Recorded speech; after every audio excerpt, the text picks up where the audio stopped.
Hey guys, Tarke here, and I'm going to give my quick thoughts on the patch notes. This isn't everything from the patch notes, these are just things that stuck out to me from the patch notes. If you want to read them, feel free to read them, but I'm not going to do that. So, things that stood out to me. Added a new dexterity/intelligence support gem, Swift Assembly. Gives supported traps and mine skills 3 separate chances to throw additional traps or mines for a maximum of up to 6 additional traps or mines thrown. This might be a really nice go-to support gem for trappers now, and also miners. The reason why I say trap specifically is after the nerfs to Cluster Trap. Cluster Trap and Multi-Trap have always felt a bit kind of awkward since the change. This could be really big.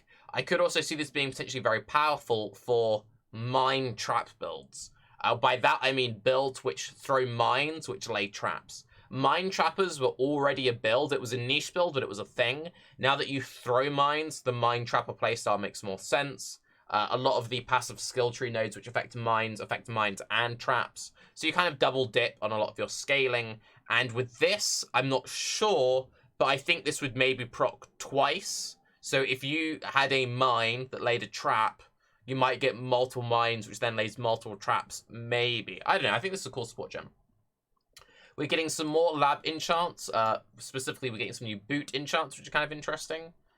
Several damage over time skills, such as Righteous Fire, Contagion, and the Death Aura from Death Oath can now break barrels and other objects. Really nice quality of life for these options.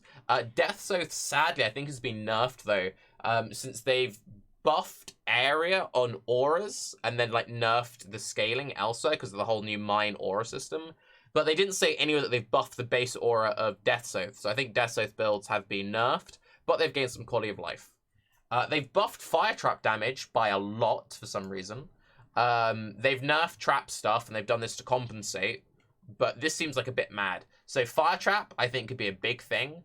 It also has a lot of just base damage over time, and they've buffed damage over time, well, fire damage over time multiplier. It's a new stat. So this might actually be a thing now. It's also getting a bunch more AoE. For Ice Trap, though, they only buff the AoE, which doesn't make sense to me, because they were like, oh, for Fire Trap, we need to buff the damage and the AoE, and Fire Trap already did more damage than Ice Trap. Like, Ice Trap was good, but Fire Trap was gooder, and apparently that didn't deserve it. Meanwhile, Explosive Trap saw some more AoE and some more damage, and Lightning Trap saw no changes, so kind of weird. But these were the main ones that stick out to me, just because this is like crazy, and this was just kind of weird. Raise Spectre. So Raise Spectre's been changed a lot now.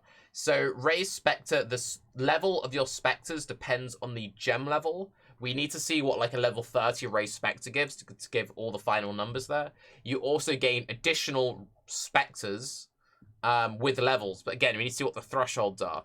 This might be a nerf, unless the like getting +3 or +4 Spectres is very achievable. We just need to see the numbers on this. Righteous Fire. Righteous Fire is quite interesting. So it now has very high base, 1.5. It's very good. And enemies now burn for 20% rather than 40%. Basic rule of thumb, if you're playing a build with like less than 7k life, this is a buff. Past that, it'll be about the same-ish. But you can scale this. I think most Righteous Fire builds will come out of this better. But it just depends on the extreme cases where you had crazy life stacking. This will make more builds want to try fitting Righteous Fire in. And it also means that because Righteous Fire gives a bunch of spell damage now, you know, if you're running like a 5-6k build, you just slap it in for the spell damage, but you also get the supplementary damage on top. I don't know, I think it's pretty cool. Scorching Ray didn't get buffed, it got nerfed, which is like weird. So they're trying to like promote this playstyle. They've added a bunch of damage multiplier on the tree. This nerf is to stop it from being broken with the buffs. But Scorching Ray as a main skill is always been a very slow playstyle. It's very good for bossing, but it's always been a slow like mapping thing. I wouldn't really see an issue with Scorching Ray being broken just because of how slow it is to clear. But anyway. Smoke Mine. So Smoke Mine is going to be pretty nice with the mine changes. They've said this will probably be too good having no cooldown. So now it has a 2.5 cooldown and can hold up to 3 uses. So it's basically like Flame Dash, which gives you a speed buff. Overall, I think Smoke Mine will be better in 3.8 than it was in 3.7. I used Smoke Mine in non-mine characters in 3.7 and enjoyed it. So Smoke Mine will definitely be really nice. Something to look out for. Viper Strike is pretty cool now. So Viper Strike kind of works like Cleave, where you attack with both weapons. This means that it attacks with 2 weapons at the same time, but individual hits. So rather than being 1 big hit, it's 2 hits at the same time. This is good, though, because it means you're getting more poison stacks. Minefield. So Minefield now can have up to 4 additional. You throw 4 additional, and it has less mine throwing speed on there, but you have a much lower mine placement. It used to be 0.5, I believe. It's now 0.25 to throw it. You have to take into account the time it takes for it to fly through the air, but it's pretty good. The one thing which annoys me a little bit about this, though, is you're probably not going to need 5 mines to kill a pack. So I think I would rather use the other mine support that I talked about earlier, which has a chance to throw up to 3 additional. It's kind of whatever, that one. Advanced trap support. This one's pretty cool. So this was something that people sometimes used on their big traps, like their lightning spires or the flamethrower traps.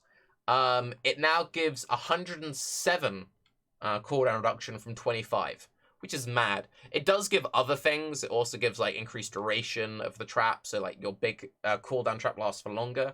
This is potentially very powerful for someone who wants to do like a big flamethrower lightning trap pure build, or just have higher uptime on bosses. I like this. Charge trap. This is a pretty nice buff. I was a little underwhelmed just because it's not very interesting, but it's very strong what they've done to it.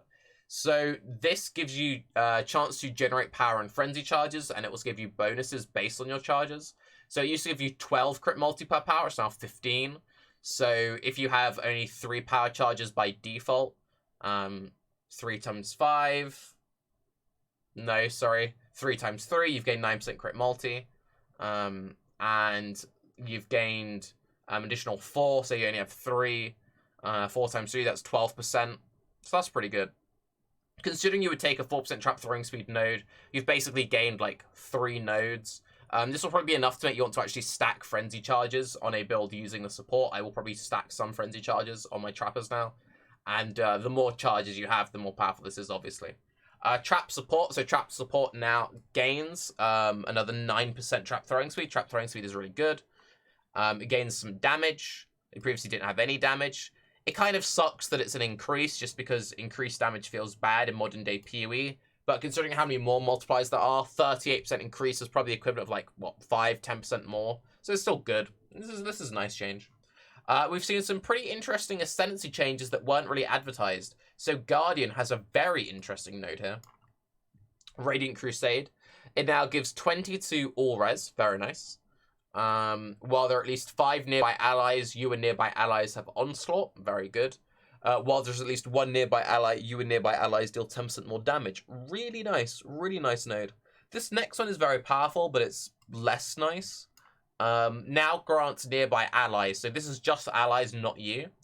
30% increased damage, 15% attack, cast, movement speed, 30% increased AoE, and cause nearby allies to intimidate and unnerve. And unnerve is intimidate, but for spells, so unnerved enemies take 10% increased spell damage. Very, very strong. It would probably be broken if this also affected you, but this is really nice for minion-based guardians or just support-based guardians. Really nice. Really, really nice. Hierophant. Hierophant is insane now, by the way. Divine Guidance. No longer grants plus 150 mana, now grants 30% increased maximum mana and causes increase in reductions for mana to also apply to damage at 30% of their value. You're like, okay, that seems pretty cool, but read the next one, and this is where the synergy occurs. Now grants 50% less mana cost of skills. No longer grants 50% reduced mana cost of skills on full energy shield. Now grants 20% of maximum mana as extra maximum energy shield. And 1% increased area of effect per 50 unreserved maximum mana up to 100%. So you would need 5,000 unreserved mana for 100% AoE. That takes a bit of investment, but it's very, very easy to get 2,500 unreserved mana. And that'd be 50% AoE. 50% AoE on a node is pretty good.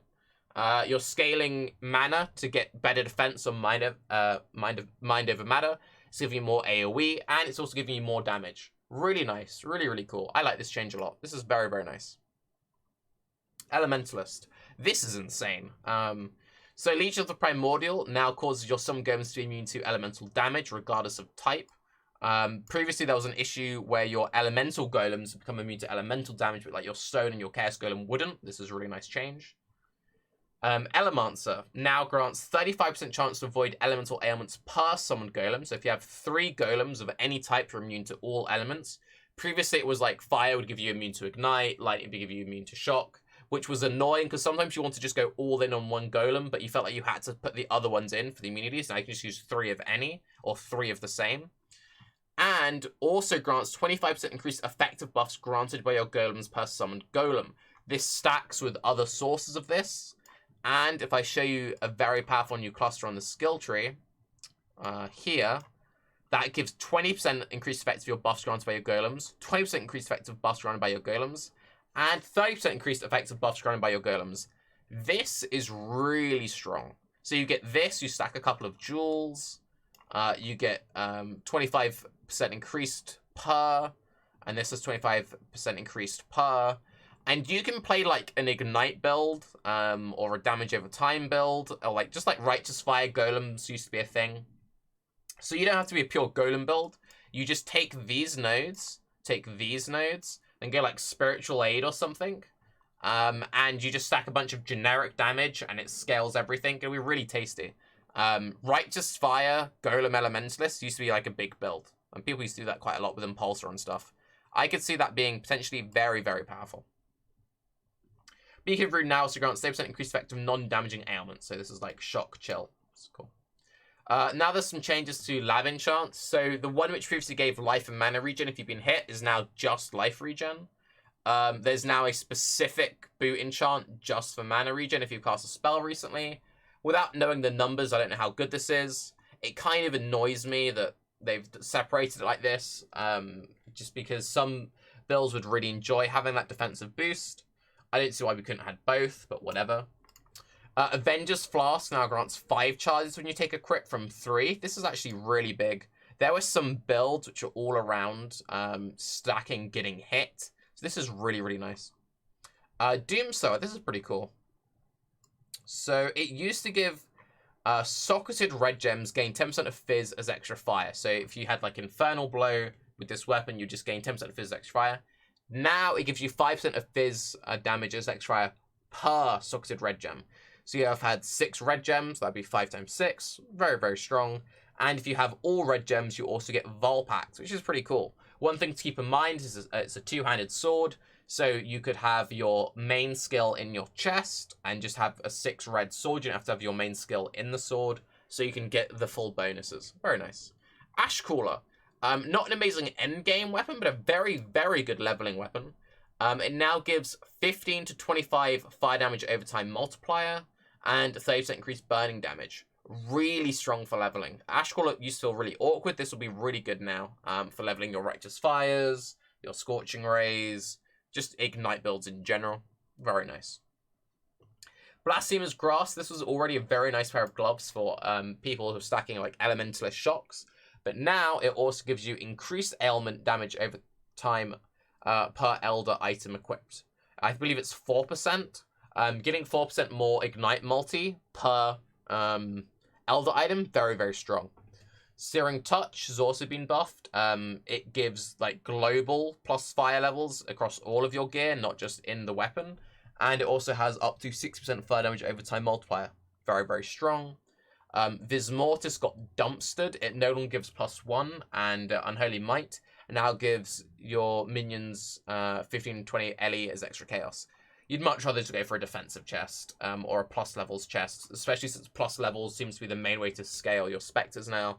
So F Vismortis. You can also get Unholy Might on the tree now, which is worth noting. Coated Shrapnel is very interesting. So it now gives... it has a small radius, and passives and radius give 2 to 3 to 4 to 6 added fizz for traps and mines. So, a lot of trappers and miners take this part of the skill tree.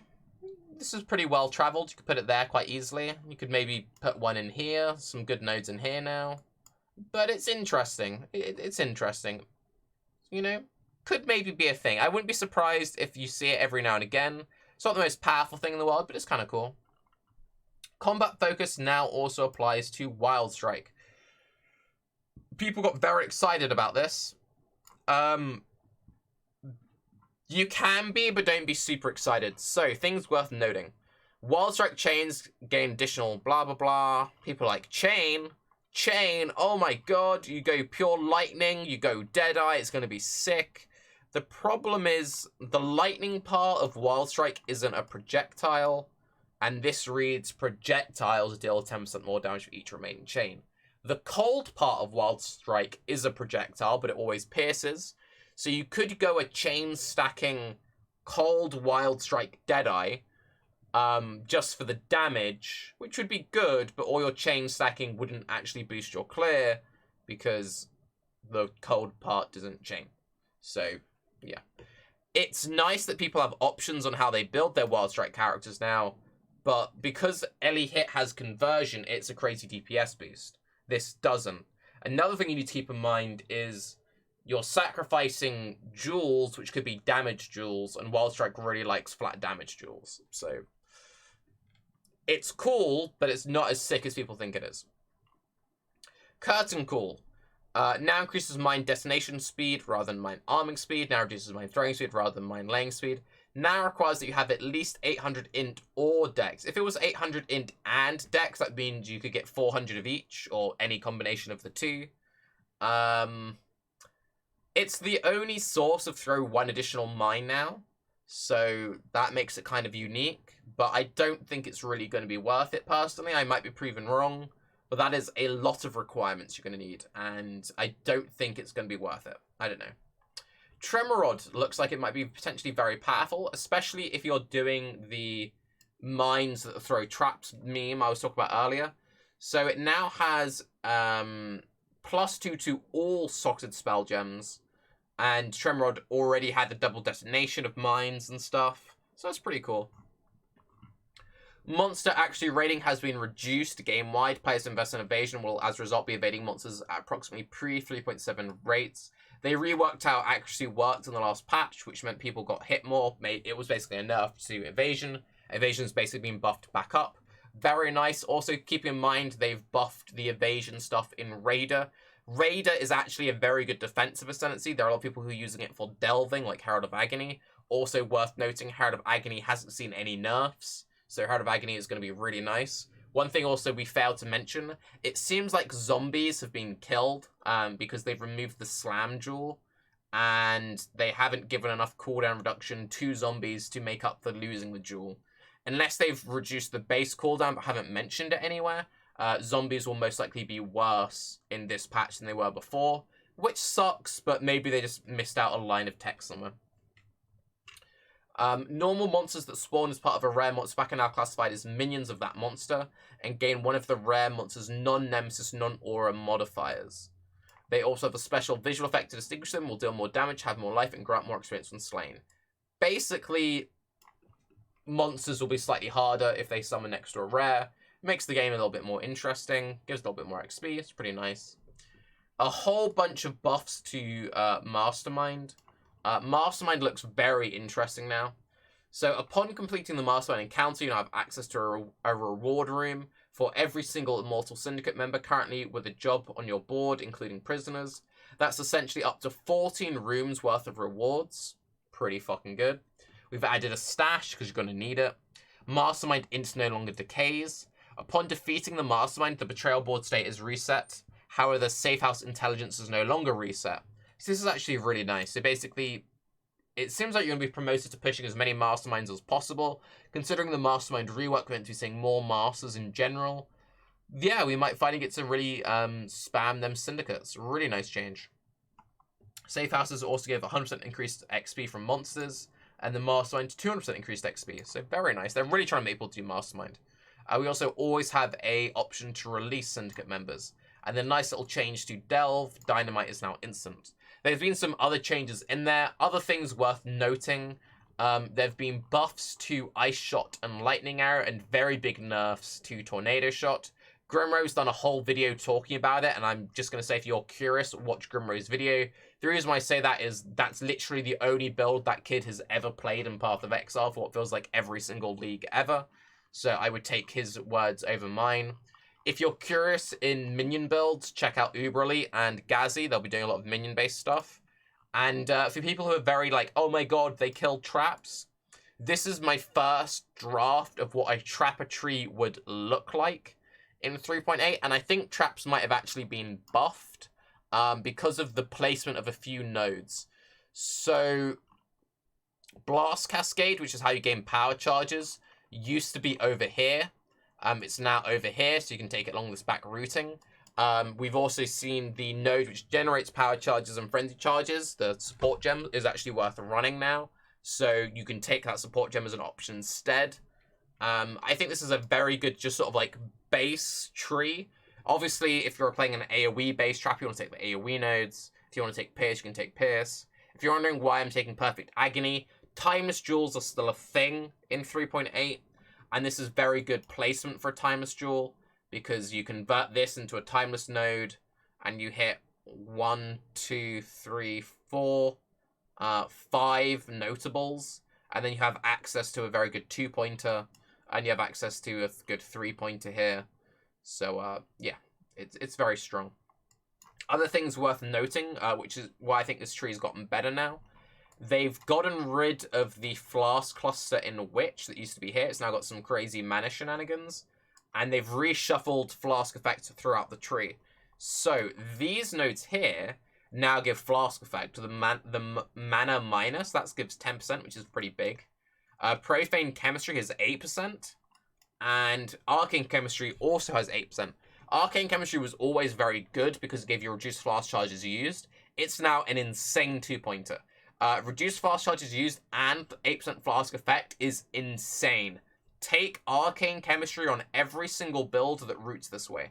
Any build near here, you take these 2 points. So yeah, basically you've got 5, 10, 18, 26% flask effect here.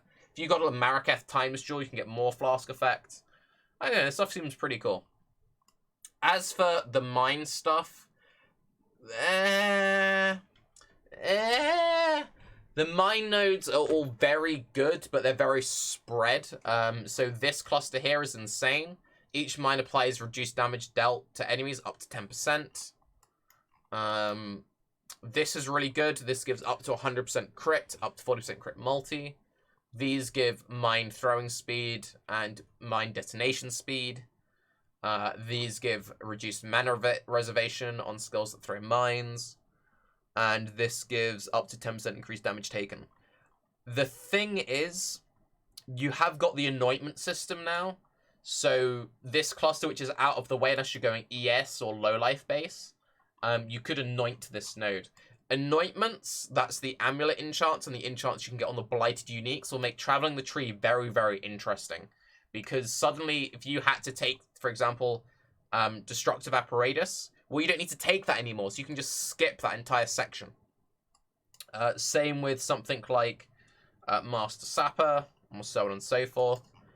When it comes to the Pyromaniac nerfs, I was really hoping they were going to change it to it used to be 20%, I was hoping they'd change it to 15%, but they took it all the way down to 10%. I begged on Baycast, it's still 10%.